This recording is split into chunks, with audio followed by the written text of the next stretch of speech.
Bonsoir à tous, bienvenue dans le Flash Info. Vous êtes sur RTI 1, merci de nous suivre. La 71e Assemblée générale de l'ONU s'est ouverte ce mardi 20 septembre à New York. Plus de 130 dirigeants, dont le président ivoirien Alassane Ouattara et plus de 50 ministres des Affaires étrangères y prennent part. Les migrants et la Syrie sont au centre des discussions.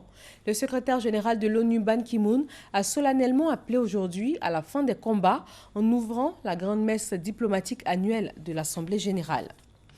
Ici à Abidjan, la journée d'hier a vu se tenir la première revue trimestrielle du portefeuille de la Banque mondiale. Le Premier ministre, des membres du gouvernement et une délégation de l'institution financière ont planché sur les mécanismes pour améliorer le taux d'exécution des projets financés dans le pays par la Banque mondiale. Le marché ivoirien de l'artisanat MIVA s'est ouvert ce matin. C'est un espace de promotion des produits artisanaux africains. 650 artisans exposent au Palais de la Culture de Treichville à Abidjan. Dans le transport urbain, les taxis communaux et les mini-cars communément appelés Gbaka sont pointés du doigt. Ils seraient responsables des embouteillages, du désordre et du mauvais stationnement sur la plupart de nos voies et ne respecteraient pas en plus les tarifs en vigueur. Le constat de nos reporters dans le 20h. Nouvelle journée de violence en République démocratique du Congo. Des incendies ont éclaté dans les sièges de 5 partis d'opposition au lendemain des heurts survenus lundi qui ont fait au moins 17 morts, alors que l'opposition au président Kabila le soupçonne de vouloir prolonger son mandat au-delà de la limite prévue par la Constitution.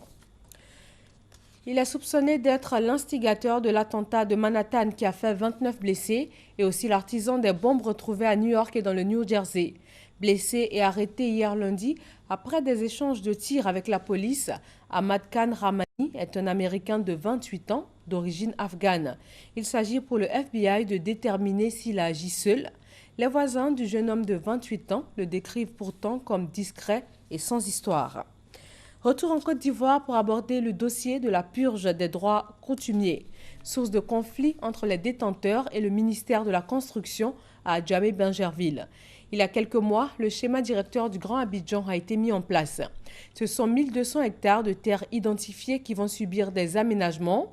Les détenteurs des droits coutumiers expriment leur mécontentement. Ils dénoncent la destruction de leurs plantations et réclament le paiement d'une purge revue à la hausse. Que dit la loi? Comment le ministère réagit-il? Réponse dans le journal de 20h. Merci donc de rester avec nous sur RTI 1. Je vous retrouve dans un peu moins de 2 heures.